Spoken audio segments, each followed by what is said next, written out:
When you're working on a dream, at some point in time, a transition takes place. And the transition is what you are becoming in pursuit of the dream.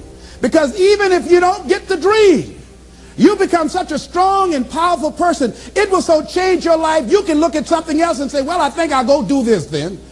Because you've now developed yourself in such confidence and such competence in how to deal in the arena of life that you can move into another area and not miss a beat. Once you begin to discover who you are, then you really realize how you have been given authority and dominion over everything on the face of the earth, including all the dimensions of your life. But you can only do that through the struggle of life. And most people avoid the struggle. Most people go through life avoiding pain. And when you go through life like that, something in you dies. Something in you that you never activate is lying dormant in there, that you never get a chance to call on because you have not challenged yourself. Somebody said the land of familiarity belongs to the dead. That most people like to feel like they're a king in the area of their comfort zone. They only want to do those things that they know how to do well. Osborne said, unless you attempt to do something beyond that which you've already mastered, you will never grow. So if you want to begin to grow, you've got to put something out here that you can't reach easily, that has got to make you stretch, got to make you jump for it, got to make you get back a little bit and dig in so that you can take a leap for it. And maybe you jump up there and you miss it and you skin your knees and you come back again and you bust your lip next time.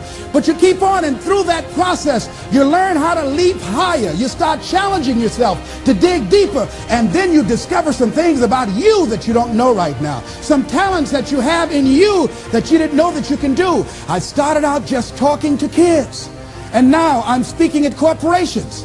Now I'm traveling. I didn't know I can do this, but had I not given myself a chance, and I'm saying to you, give yourself a chance. Here's something else. If you want to begin to make your stuff happen for you, I think that it's very important that you start trusting yourself. Listen to yourself.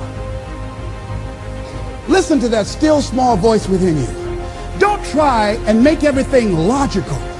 There's some things about life that defies logic, that you just can't explain how the outcome is going to be. I think that's why Paul said you've got to learn how to walk by faith and not by sight. That once you begin to trust yourself and your ideas and your instincts, life takes on a whole new meaning, because now I want you to do that feeling that you are led. Just feel, I am led.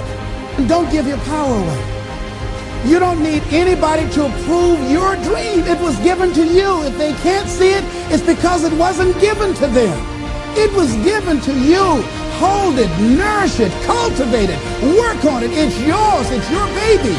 Work on it until it comes into fruition. I gave away my power, and I said, I'm not going to do that no more. Here's something else for those who make it today. Do what you know is right. Treat people like you want to be treated. Don't try and take any shortcuts. Don't try and cheat.